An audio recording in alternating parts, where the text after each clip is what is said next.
safe, slow style. You saw it even with the anti-mage going for an early Manta style and a Vanguard, not rushing that Battle Fury, which a lot of other teams like to do. Compare that to Duskbin. They had a Faceless Void, went straight for the Mask of Madness, then goes back into a Battle Fury. Very aggressive balls to the wall play style. And in the end, it looks like Duskbin was just able to split push WE a little bit too effectively. Maybe that Battle Fury would have been helpful in that situation. Unfortunately, it was not available because of the way he chose to go. Sometimes that safe, slow, and style can actually be too safe and too slow and not aggressive enough. And teams like Duskbin love to punish that sort of passivity. And here we go with the Queen of Pain and the Windrunner, two very aggressive heroes. This combo is quickly becoming the most common second and third picks of all the matches we've tested. It seems every team is willing to give up a big hero if they can get Queen of Pain and Winner. They'll give up an Invoker, they'll give up a Prophet, they'll even give up something like a Chen, as long as they can get those two heroes. And once again, World Elite are going to go with the Anti-Mage, and I don't know if I like the Anti-Mage pick against those two, but it seems to be what the World Elite style is sort of centric around, having a hard carry or some kind of late game hero to build towards and just playing that slow and steady pace. They can still take towers, so it doesn't mean they have to play ultra safe. They can push down towers if they have a strong early game with this Prophet, as well as the Shadow Shaman, which is their third pick as well. Yeah, the one thing to keep in mind here is this is actually the same lineup we saw them. I didn't see the draft for the last game, but all three of these heroes were on WE's lineup last game. Actually, I'm not positive about the Prophet. I know the Shadow Shaman and the Anti-Mage were. And I'm not sure how this fits in. I mean, the Anti-Mage, very farm-dependent hero. He takes a while to get going. He's also, when you're up against Queen of Pain and Windrunner, Anti-Mage does not offer you any lockdown. Of course, he does hit very hard. If those heroes are low, the Mana Void will be able to clean them up. And hey, they are intelligence heroes. But he doesn't have the best laning phase. And here's a carry who has a fantastic laning phase in the Morphling. Another mobile hero. This is really right in Duskbin's wheelhouse. I'm honestly a little surprised that WE has given them all three of these heroes. It doesn't seem to me like they've done a whole lot of scouting on Duskbin, because if you've ever watched Duskbin play, they love to play heroes like this, mobile, aggressive gankers with a lot of burst damage. These kinds of heroes are not only effective offensively, but so hard to kill off. With all three of their farmers picked up this early, expect to see them go for 2 hard supports in the second phase of the draft, and if WE Smart will be banning those out. One thing that Duskbin is a little bit lacking in here is team fight. I would like to see maybe a Tidehunter or an Earthshaker, some sort of reliable AoE stun to work with in the mid game. And ideally the Earthshaker, because of his defensive power, but he may get banned out or snapped up with it. Yeah, I'd be very surprised if Earthshaker made it through here, unless World Elite were planning on using it for their own lineup. I think Duskbin, they really love having a hard carry of theirs. I mean, last game they had the Faceless Void. In the past, they've used Morphling very effectively, and they like to have those hard carries to work around. So it is going to be Morphling, probably going to be in the hands of their hard carry player, which is now Blah Blah, as Mr. Swish, who's now moved over to Maneski, used to play that hard carry role most of the time. So we'll see what they want to do with that, what kind of supports they're going to get. The CM, another popular candidate, they could go for that CM Morphling dual lane at mid. That's something that could absolutely demolish a solo Shadow Shaman, and that's sort of when it first became popular. The dual lane Morphling at mid was against all those Shadow Shaman when Shadow Shaman was such a popular solo mid hero, and it was something that could really punish that in a dual lane. But I mean, they probably do want to consider just putting it in the safe lane, although Queen of Pain is a hero who can go in the safe lane if they want to dual lane the Morphling at mid. Yeah, I actually just realized my microphone was up that whole time. So quick recap, I basically said Duskbin, these are signature heroes for them, a lot of mobile gankers, very bursty style heroes. Very hard to kill off heroes, but they have a lot of offensive firepower. I guess for WE, the question is, are they going to solo that Shadow Shaman? And last game, it looked to be a support Shadow Shaman. It was very underfarmed if it was a solo. I mean, almost to the point of just, I didn't look at the scoreboard, but either he was feeding or he was support. We could see a dual lane with the Anti-Mage. It probably wouldn't be a Shadow Shaman babysitting him. Of course, Crystal Maiden, Ancient Apparition, a couple of other babysitters are still sitting around in the pool, so they could do that dual lane Anti-Mage mid if they wanted to. I think it's gonna be tough for an Anti-Mage though to handle a Morphling early game. Anti-Mage is a pretty decent counter to Morphling as the mid game approaches. The Mana Burn very strong against Morphling because he has 4 active abilities, very reliant on his spells in order to do damage, stay alive, and generally be the mobile threat that he needs to be. But in the early laning stages, Anti-Mage just cannot tank up that nuke damage. At best, he'll be able to survive. He's not going to farm well.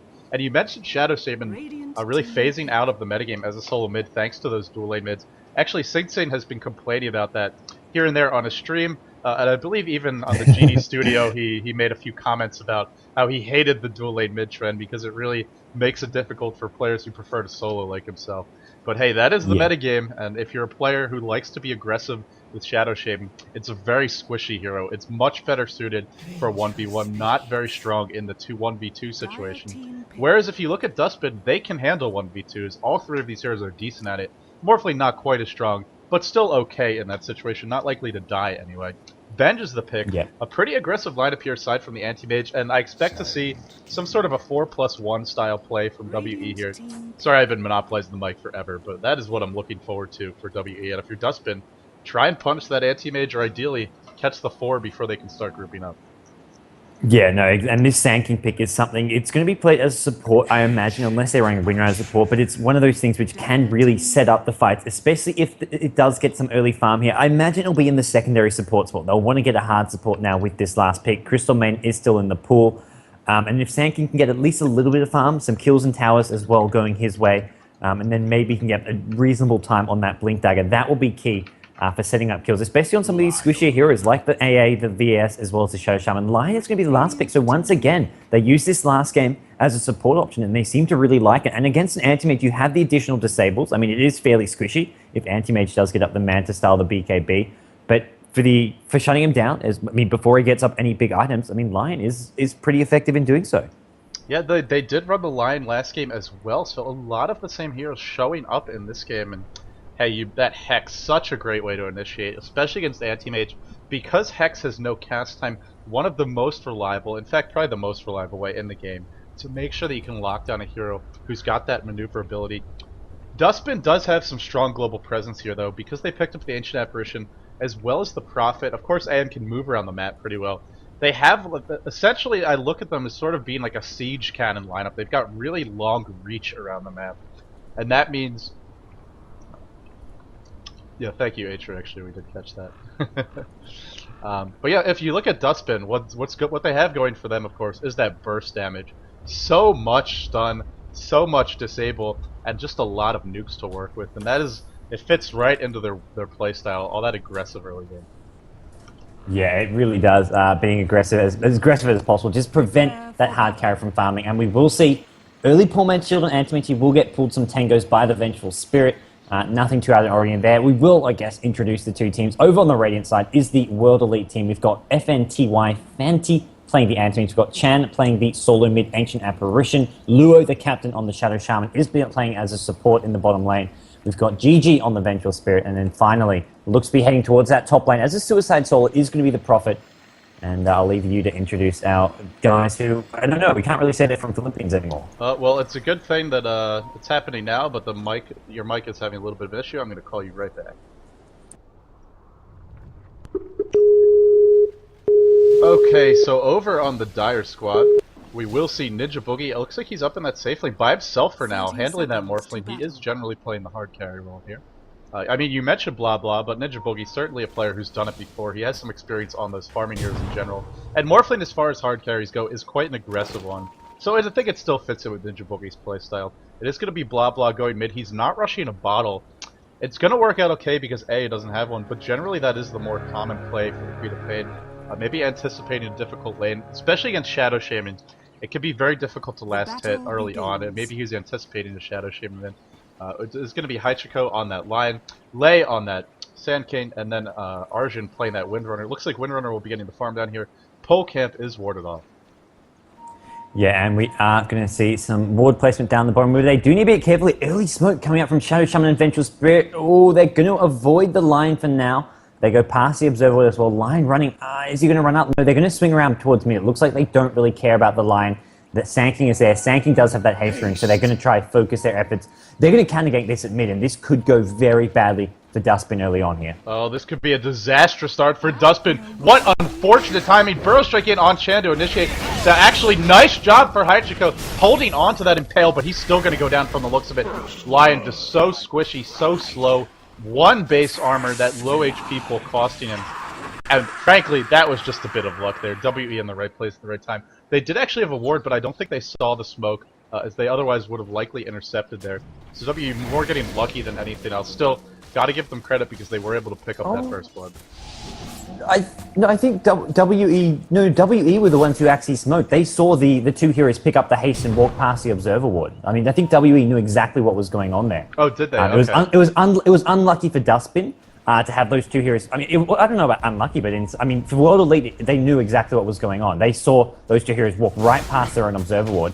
And World Elite just, you're right. them. I'm sorry. I'm getting the T's mixed up here. But anyway, it looks like on the bottom lane, a little bit of harassment going on to Anti-Mage. This is still going to be a tough lane for him. They have a lot of disable. Of course, Lion needs some levels, Sandkin needs some levels, so if they don't get a good start here, it's going to be difficult for them. It is a support Shadow Shaman. The pull can't being boarded off means we're not going to see any pulling shenanigans early on. In terms of the two dual lanes, I want to say they're pretty even. Ancient Apparition doing a really nice job here of controlling the high ground.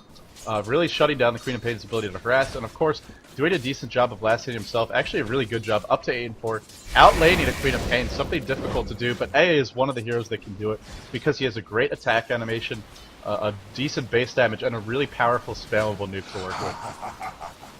Yeah, no, with that spammable nuke, it just makes the laning there a lot easier. And they're going to get an early D-ward at this bottom lane, get rid of that lane observer ward with the sentry. And that's going to help them out a bit here. Going to limit VS and Shadow Shaman their ability to come out and just really position themselves well, knowing where those nukes are going to come from and get the first strike before Lion can drop a disable. Sandkin going to smoke on his own, so Duskbin really wanting to look to get some ganks going early. Sandkin wondering where he's going to head. He's only level 2. He may head all the way top and go for a kill on this Prophet. Prophet, who is taking a lot of damage from Morphling. Prophet could be in a bit of trouble here. May have to TP out. There's another waveform, and Prophet is going to go down here. 1 or 2 more right clicks. There's enough damage. Morphling gets the kill. That's a solo kill as well. That should not happen. That simply should not happen. And Prophet even blocking himself with a treant there. That was extremely unfortunate for him. Not sure if he just lost control of his mouse for a second there, or just had a little bit of bad luck, but you absolutely cannot afford to be feeding Morphling, especially a Morphling without support. Generally, Morphling requires a lane mate, and he's not really the best hero 1v1. Against a hero like Prophet, who's got that long-range attack, the high base damage, the good animation, I mean, Prophet should at least be able to outlast hit him. And he actually was doing that job to start off with, 9 and 2. Morphling only hitting 9 and 2 after that kill. He was behind on farm before it. But I like this rotation the Duskbin has made. They went for this. I'm assuming it was a smoke gank because they did pop the smoke. The gank itself didn't work out. They didn't need it though. And now they're going to have the Sand King having the opportunity to, even if he doesn't set up a kill here, getting some pulls going, getting some levels for him. And frankly, I think that makes a lot more sense than running the tri-lane with a Lion and a Sand King. Just too level dependent to be up against in the suicide lane and not getting kills. Or Sand King's one of those heroes you really want levels as well as farm on. That's why, I mean, often you'll see him played as a solo, because he can benefit so much from that. As long as he doesn't have too tough a lane, he's now just sort of camped around at top lane. I mean, if they can get a kill here, it's worth it, but it's not that easy to get a kill. Prophet can just instantly TP out. The wave is going to land. He wants to wait as long as possible for this stun. He's going to do so, but he does get out of range. Oh, but they're still chasing. And this is going to be... There we go. He can TP out. Now gets the vision. There will be another waveform. I think that was okay, but ultimately he probably wanted to stun a bit sooner. There was probably enough damage that Prophet couldn't have TP'd out, even with the stun being used. Yeah, the Prophet already 2 deaths going his way. Ninjaboogie claiming both of those. In spite of really not getting much farm, he's got the bottle up. Expect to see a fair amount of bottle crowing. Duskbin definitely has been known to do that before. Looks like Anti-Mage is having a decent time down here towards the bottom lane. He's 14 and 2, not the best farm, but certainly decent. So, Vengeful Spirit, so much trouble for her, but she is able to escape, narrowly dodging that power shot. This is definitely a tough lane for the Anti-Mage, so you really can't afford to give away too many kills to this Morphling, because he's got an easier time, and especially after those kills on the Prophet. Expect to see the good times continue for the Morphling.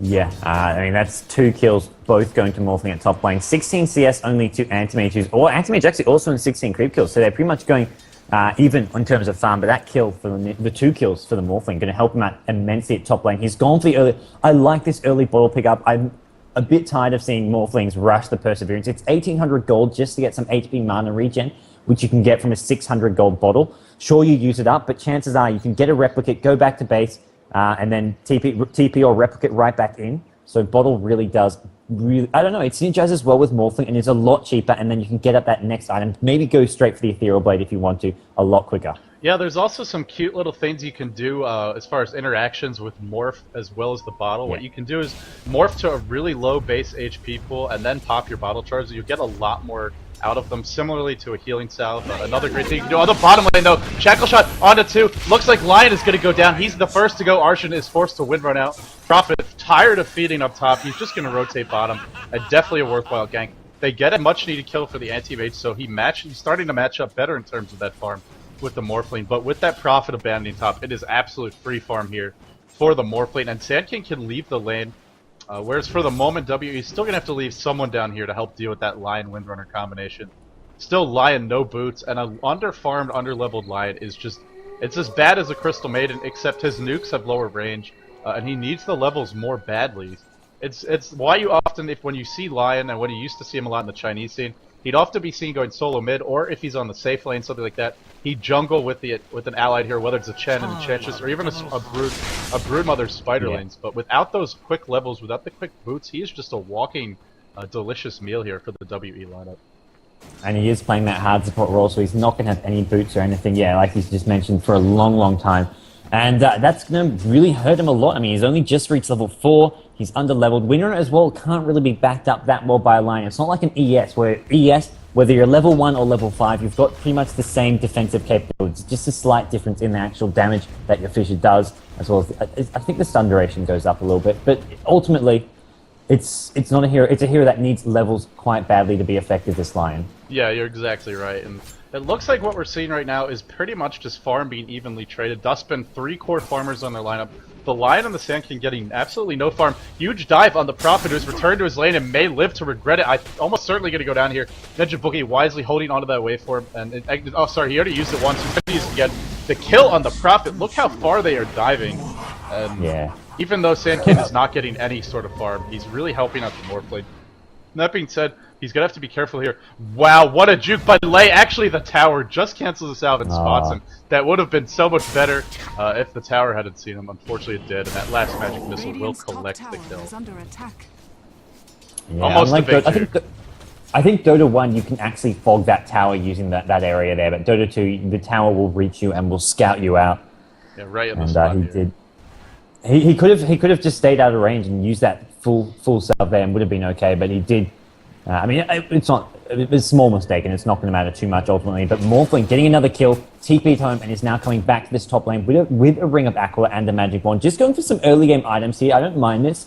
I can start heading towards maybe getting that Ghost Scepter and getting up the Ethereal Blade as fast as possible. Just waves right in on VS, and VS already ticking down to half HP. Morphling may commit to this kill. VS has no mana for a stun. Morphling going to get his 4th kill of the game, it looks like, unless VS can do some crazy juking, and Morphling not even going to use a wave here. Oh, there we go.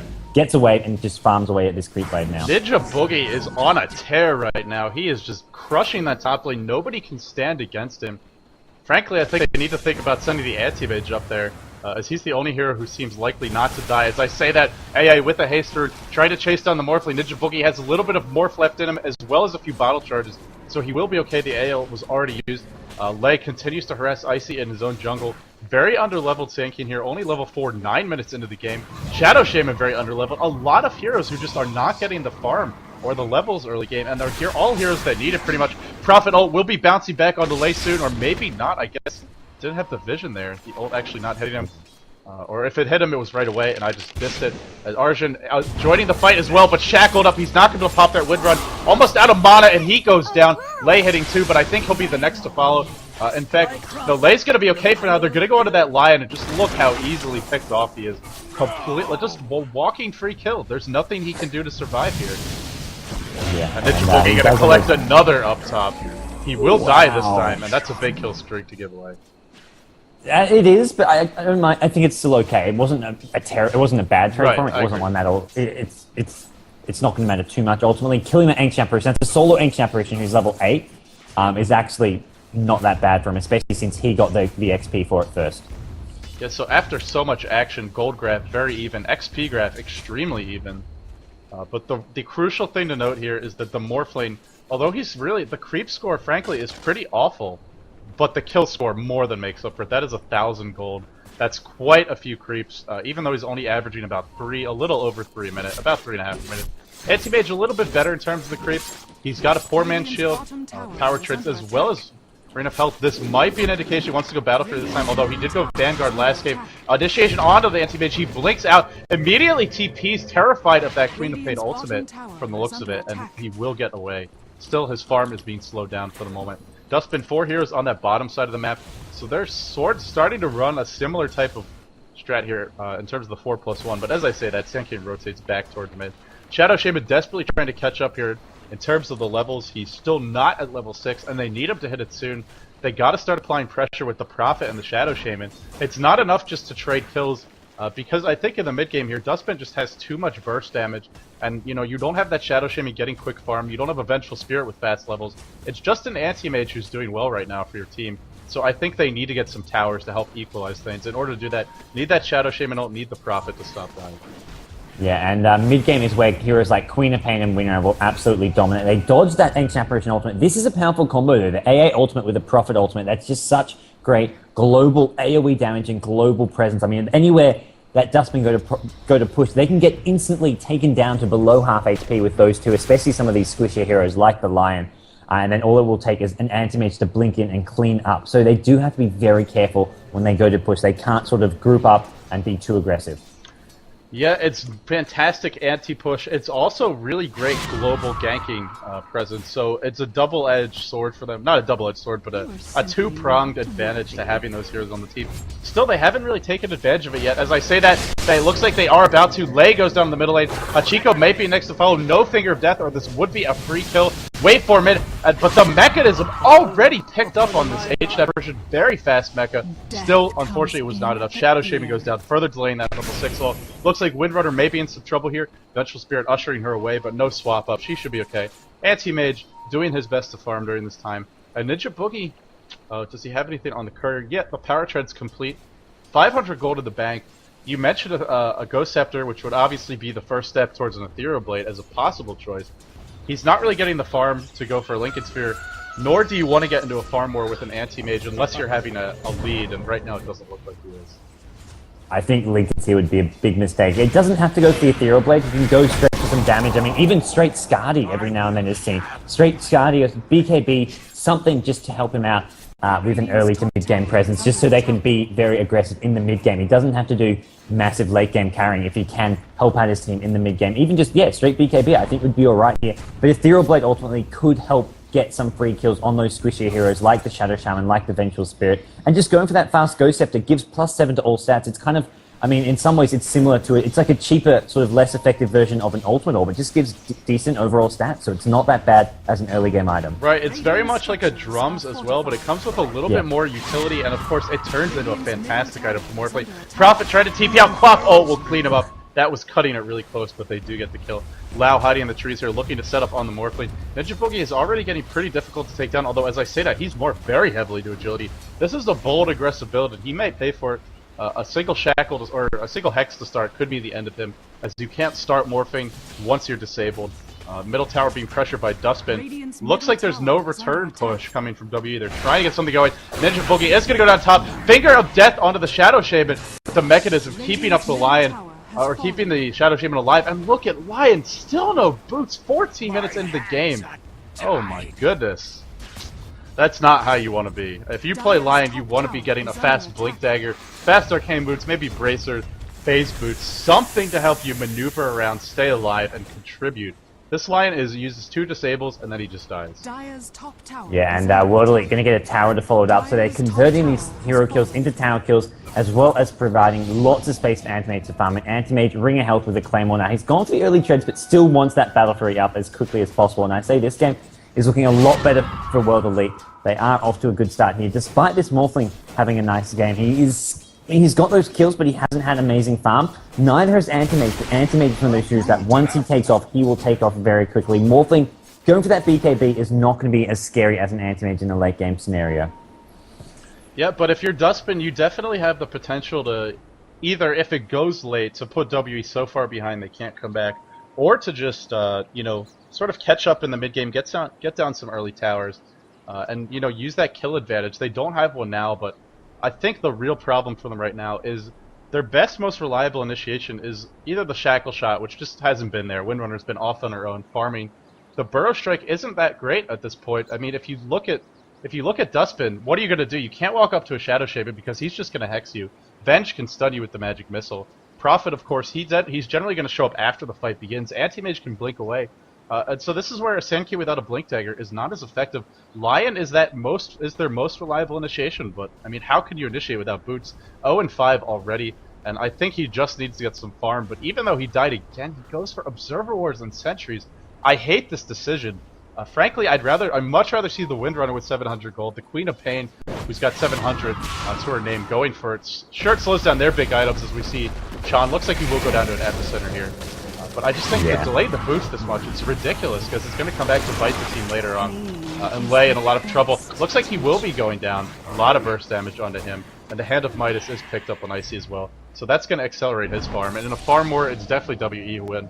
It's not just the anti-mage with the Battle Fury, of course. It's the Prophet with the Midas as well. No, those two heroes going to the late game are just going to completely tear apart this Dire team. I mean, sure, they have some other heroes who can contribute with Windrunner as well as Queen of Pain, but neither of them... Well, Queen of Pain's doing well, 72 CS, Ultimate Orb as well as 1200 gold, but Windrunner slowly inching towards that mech, probably something flying out now. Just the Buckler is finished there, so Windrunner at 16 minutes, still no mech, a bit slow, but is having a tough time against this anti-mage in bottom lane. Yeah, he just continues to farm. He's got the Perseverance if he wants to go for that. Might seem safe for the Broadsword. A lot of players prefer to get the more expensive component first. And that way you just have a little bit less to farm, and if you end up dying in the interim, it's not as hard to get that larger amount of gold up. But it doesn't really seem to be an issue here for Roxy, or for Finity, excuse me. He seems to be left alone completely. And leaving an anti-mage alone, very dangerous. I mean, Duskbin does like to play this way. Sure, they pick up a hard carry, but they always have sort of a backup plan, and Windrunner as well as Queen of Pain give you that backup. So yeah, they're giving away a lot of farm to anti-mage, but with that Triumvirate, especially if they get up the Hex on the Queen of Pain, say by the 25-minute mark, they could still lock him down. He's not that tanky. He's got to get, like, normally 2 items after the Battle Fury before he's truly a tank. At least a Max Style on the Vitality Booster, or a BKB Rush. Now, a BKB would be really strong against Duskbin, so if he goes straight for that after Battle Fury, that could be a pretty fierce suicide. They just have no answer for it. Oh, no, I agree. They just couldn't take him on and that wouldn't even take him that long to farm. You could get that up in a pretty quick time, and then suddenly there's just nothing they can do to hurt him. We'll see. The alternative is just going for the pure HP, getting an item like a heart. Sure, they can still nuke him down to save him, but if he's got enough HP with the spell shield, he should be pretty hard to kill anyways. Another thing looking positive for WE is the Shadow Shaman. Even though they ran it as a support, I love the way they're giving him this farm. They did the same thing last game. I did get a quick glimpse at it. Shadow Shaman, he is the 4 position here on their team, but still look at him. 27 CS. Compare that to the Sandcade, only 14 on the Sandcade 1 and 3. The Shadow Shaman having a decent time here, 2, 2, and 5. The tower advantage is there. Actually, there is no tower advantage for them, so forget that point. But yeah, I mean, Shadow Shaman getting some farm, as I say that, he goes down top. That will delay the blink. Still, I like the strategy here, because the Shadow Shaman with the blink, I mean, that is, like, if you're up against those mobile heroes, what better way to lock them down than to blink Hex off the bat? It's something you'd love to see Lion doing, but obviously, he's just happy to have his boots 18 minutes in the game. Yeah, have to agree there. He's had a very tough time. Starting out bottom lane in a trial lane versus the anti-mage trial lane where it was just getting under-leveled. Sand King sort of wandered off, but even then, he was in even more trouble because he didn't have the Sand King to keep him alive, though. But Duskbin, they're going to get this T1 tower, and with that, Morphling inching closer to his BKB, only about 500 gold away from it now. As we will see Duskbin, they look to want to pressure on, and currently there's no World Elite heroes defending this top tier 2 tower. VS is about to reach their Dire team, though. They have a ward behind this tower. They've got great map vision around this top lane. Right? I see 3 observer wards lurking around, and it looks like AA Ultimate gonna not hit. Hits Lion, the poor squishy Lion. He's not down as of yet. And Prophet TP could finish the deal, but it looks like there is not going to be any follow-up damage.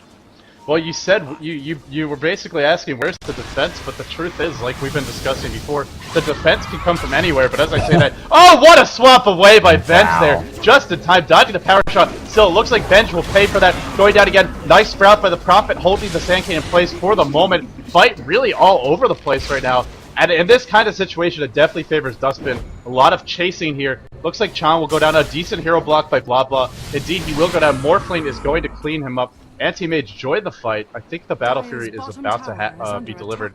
In fact, the courier was delivering at bottom, but he TP'd top. So it comes to meet him there. The Battle Fury picked up, but instead of using it to farm for the last 30 seconds or so, he was trying to help his team and did not accomplish anything there. A nice engagement for Duskbin. I would love to see more of that from them. And hey, what better way to do it than setting up these aggressive wards? Not only do they have the ward up here on the hill in between the tier 2 towers on mid and top. They also placed one in the jungle. And against an anti-mage with a Battlefield and a Prophet, you know they're going to be visiting that camp quite a few times.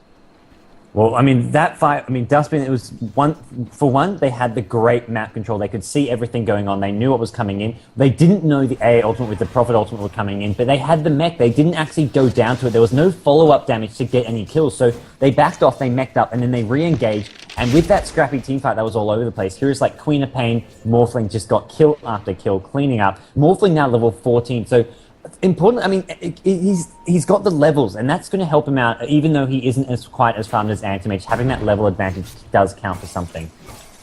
Yeah, and with that level advantage, he's just a little bit tankier. With the BKB pickup, they don't really have a way to lock him down either. I mean, sure, he's not quite as intimidating as an Anti-Mage in terms of the raw damage output. Not the way he's chosen to build his hero.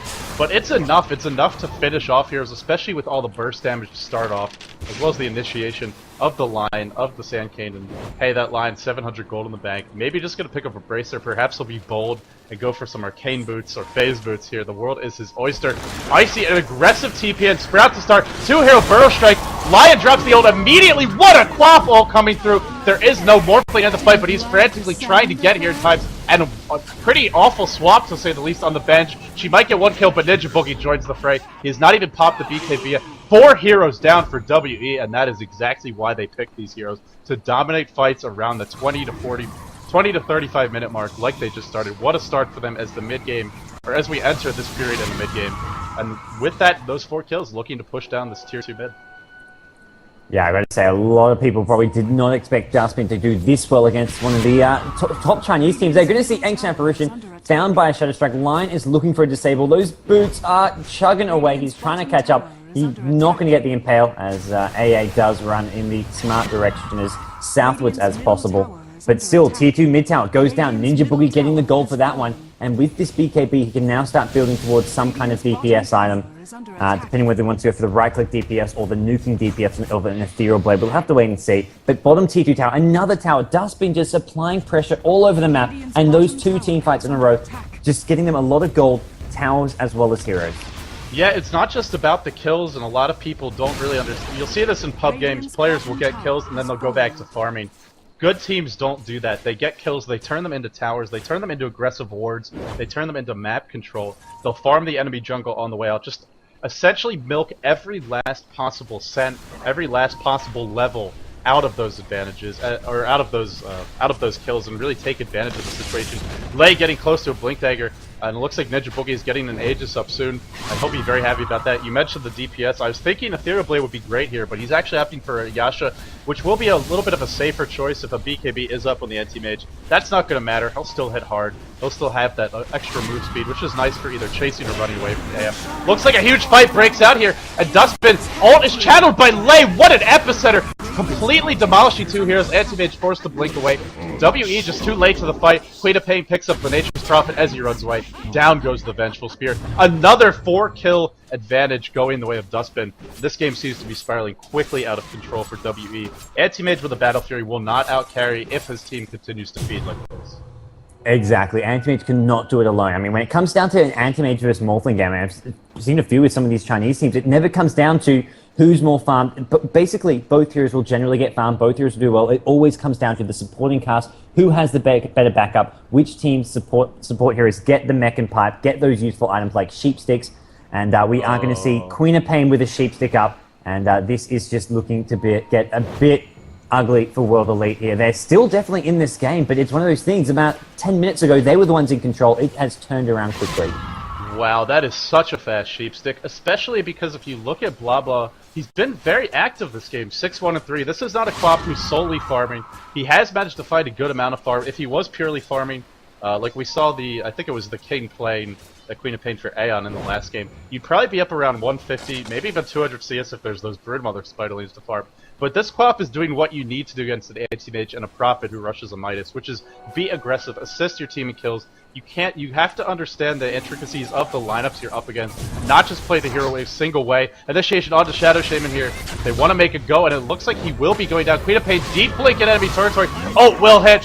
Great play here. This Queen of Pain all over the place. Hex to follow, and Chan defensive swap out on the Queen of Pain. Burst strike back in onto Chan. They are not done. You cannot run away from Duskbin. BKB still up on the Morphling. He hasn't used it yet. He is going to get the AA. He goes back in on the anti-mage who is shackled up, forced to blink out. 3 heroes dead. This is going to be a tier 2 and possibly more, and Nature's Prophet can do nothing during this time but farm.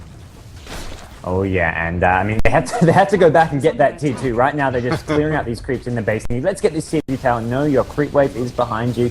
But Morphling, this Yasha, this is giving him some right-click damage. I like this build. I think the Ethereal Blade gives him some huge nuking capabilities, but he's got the DPS he needs. The Sand King with the Blink Epicenter, the Windrunner nukes, the Queen of Pain and Line, they can clean up heroes. Morphling just needs to right-click away, and that's what he's doing well at. And the BKB gives him all the survivability he needs. I think this is a smart build coming up from Ninjaboogie, and he's really playing well. As right now, World Elite need to start doing some soul searching, need to find some answers, as they are at risk of dropping down to the loser brackets here.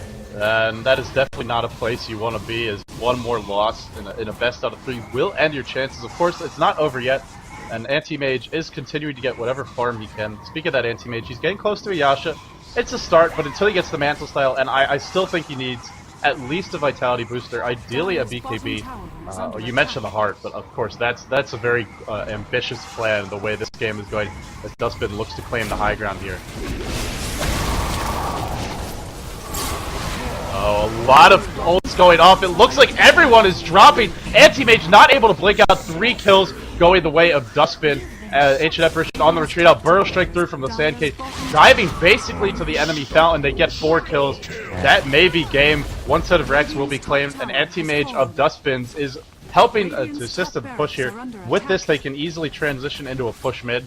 They may not be able to kill it, but they should be able to do a little bit of damage to the tower if they would like to. Anti-Mage not up for a while here.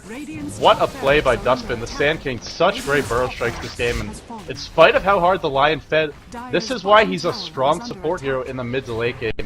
Because he has such fantastic disables. And when he doesn't have to initiate, it's okay to be squishy. Duskbin, or excuse me, WE doesn't have anyone who can really dive behind enemy lines and instantly knock them down. Anti-Mage can't afford to go in like that. And so he's able to just, follow up on his team and provide that 4-second hex, as well as that AoE stun. Really nice play by Duskbin, and this is probably a good time for Lion to back. World Elite right now just do not have the initiation they need. They're relying on having AA and Prophet throw their ultimates to initiate, sort of to force their opponents to go on the back foot. But if they don't latch on, or if they throw them and Duskbin sort of back off in time and avoid any follow-up damage, then suddenly there's nothing World Elite can do to fight. They haven't got anything like the Sand King to initiate in with. They haven't got even like a Windrunner shackle shot, a Clear Pain to go blinking in to start things up. All they've got is this Anti-Mage who, if he blinks in, he'll get focused down instantly. There's no other initiation possible for them. Gods, look at the Queen of Pain right now. He just picked up a very interesting item. Oh, I don't mind that. Look what he's up against. I mean, Shadow Shaman, Ancient Apparition, VS, Prophet. These are sort of relatively squishy intel heroes. I think Dagon is a decent item choice. Yeah, I love the choice, and especially the Shadow Shaman. It's so squishy, and he, Shadow Shaman is a hero that generally has to stand in the line of fire, especially if he wants to drop that shackles. And you just can't do that against the burst damage. As soon as I look away, Prophet goes down. 0-7. Who cares if you have a Midas? If you die this much, the Midas is not going to make up for your feeding. And of course, we see the Prophet nowhere near any sort of item. 3,200 gold in the bank. He can buy back, but to what end? Nobody is afraid of a Prophet with a medallion at this stage of the game. I mean, there's no item progression because Duskbin continue to use the fact that they've gotten these early towers. I mean, just look at the wards. They have wards in the enemy base, they have wards in the lane, they have wards covering the enemy ancients. Wards everywhere.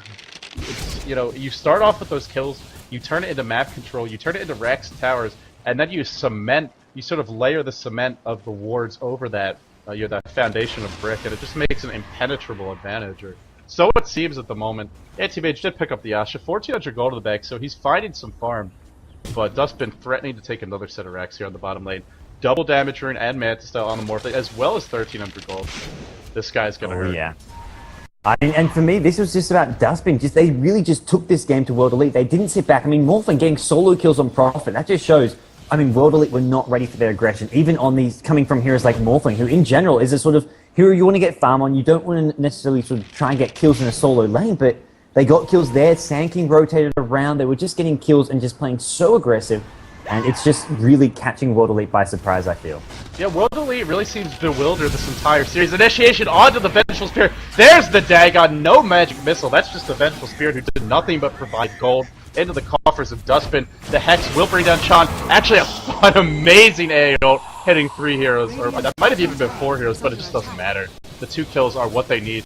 The Anti-Mage Illusion Replicate will be assisting in the push, and look how fast that tower melts. Windrunner with an ultimate orb as well. GG is called. This was by far the most one-sided game I think we've passed today. 30 minutes was the time, but I mean, after the first 10 minutes, it was all Duskbin all the way. Well, aside from those Mineski games. I'd say even a good 50, or it would have been about a good 10-15 minutes where I felt this game was even. I actually felt World Elite was slightly better off. They weren't winning, but they had the better sort of progression with their heroes. They were looking to stage to get a good late game, but it was just Duskbin just suddenly turned it on. I mean, I feel once Duskbin turned it on, the game became very one-sided, but up until then, it wasn't that one-sided compared to such as the Mineski Myth-Trust games. Like those games, pretty much from start to finish, you can tell Myth-Trust were in a much better position. So the Great Pinoy hopes, if I dare to call them as such. Of course, Duskbin is not entirely Pinoy, but they do have a couple players from that country. A lot of Pinoys like to consider them a team from their own land. Whatever region they're from, I mean, Duskbin, the only team that features Pinoys to actually win their first match here, out of 3. So if you're a Pinoy fan, you have to be pretty pleased about that. Of course, I'm sure. I believe you said they have some Singaporeans as well, so the Singaporeans will probably be happy too. Along with Aeon advancing, they have a lot to be thankful for as well as Idiot, of course. And you know who else can be happy? All the Hon pros. Yeah, they finally have a team full of making Hon it. pros. Yeah, it is. This qualifier, I mean, from Duskbin to Mineski, I mean, there's a couple Hon pros teams. I mean, all these guys used to play for Dota. The Filipino guys, they used to play Hon for Duskbin, and the Singaporean guys were in one of the top Singaporean Hon teams. So they're coming over to Dota 2 and having some great results. Yeah, and Duskbin, who do they match up against tomorrow? That's actually what I'm wondering as we start to see. It was against the winner of that match we just saw, so they're up against Aeon. So Aeon versus Duskbin, a rematch they versed each other a couple times. Duskbin won when they versed each other on LAN 2-0. Aeon have won since then when they win each other. You mentioned this before we started, when we were preparing a bit. They went 1-1 in the Pro Dota 2 tournament. Yeah, that's right. So I guess the overall it's 3-1 in favor of Duskbin almost. I want to say. Yeah, I think you mentioned in that Evo tour in the LAN tournament they picked into some pretty hard carries, right? Like the Morphling. Yeah. I think Morphling you said was the signature hero in that series, and they just dominated with them. You could see just how strong Ninjaboogie's Morphling is. Well, that's gonna do it for this series, guys. Duskbin takes a 2-0, a very convincing win over WE that frankly looked a little bit bewildered. Whether it was the very long LAN tournament they had before this match, whatever the case may be, they drop it and they don't look very strong doing so, but it's less WE looking bad and more Duskbin just looking really solid. A convincing win here in Game 2 after a very long and grueling Game number 1. That is our last best out of 3 for the East qualifiers for today. Tomorrow we will be seeing Duskbin face off against Aeon, and just to finish up on what we were discussing, in the 2 games I cast, which are for the Pro Dota 2 League, and I believe this was a couple of days ago, the VODs are up on my channel, which is twitch.tv/LDdota or youtube.com/LDdota. So you can check those out. The first game, what we saw was Aeon Duskbin gave away a Lycan, as well as some other pushers. It might have been a Leshrac, something like that. And they just lost, Duskbin lost all of their towers. I mean, the game was pretty much over by 10 minutes in. And I doubt we're going to see Duskbin give away that Lycan again. Without the hard push, I mean, Aeon